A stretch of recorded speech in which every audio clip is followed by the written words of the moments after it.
I feel as if many of the spiritual teachings have one thing in common, and that is their topics being revolved around going inward.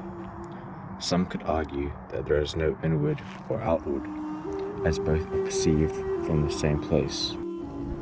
However, I wanted to separate these for limiting the worldly ideas and physical matter. When we have all day to put our attention to interests of the outside world, such as phones, computers, passions, and socialization, it's always in an attempt to fill the rubric for happiness and pleasure, that inward place that has our needs fulfilled. Very rarely do we turn solely to the inner rubric alone and find what makes the insides of our being like and dislike, crave, and push away from. We are often just sustaining these corridors of the mind without checking into the area itself. It goes the same for shadow work. One could look for relief from trauma, though not without getting to the root of what's reliving it. Can we heal it?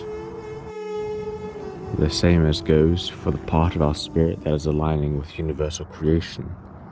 When we aren't tending to the inner dimension itself, it becomes a product for outside pleasures and facets to fill its hunger. This is how many addictions keep on living through us, even when we voice the need to stop. This is because we don't realize that, at the core, it is the place wherefrom we are addicted that we need to heal. This is why I believe turning inward is the solution to all outer matters. It trains the mind to discipline itself so that it may reap rewards in the future. It allows natural buildup of dopamine to accumulate over time, as well as a finding for more peace within ourselves.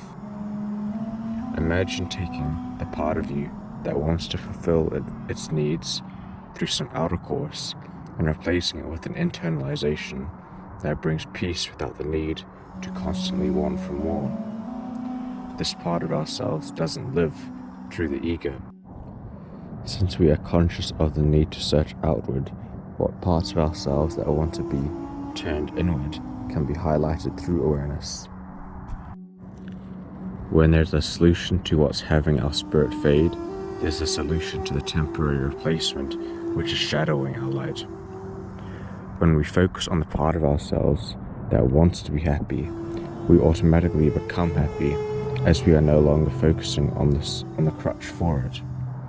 It is like needing a crutch to keep you off straight, forgetting that the healing truly lies within your leg. It may sound silly at first, but this is how simple going inward is to solve the mind's problems. It doesn't require anything more than your consciousness to work through the pain without hindering the process, which would be to go back to the outside means.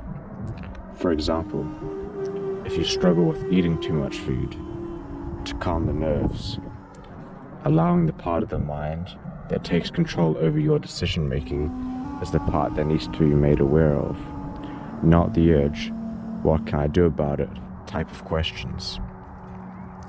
When we shift inwardly, our life becomes more of what's in the present moment, separate from the mind that is thinking constantly about both the future and the past. As Eckhart Tolle says, we are no longer associating with our life situation, but the life that's within and around us in the present moment. When there's enough investment inwardly, the outside world doesn't feel like a sacrifice we have to give. This is because we can conclude that going inwardly is the means for better outward results.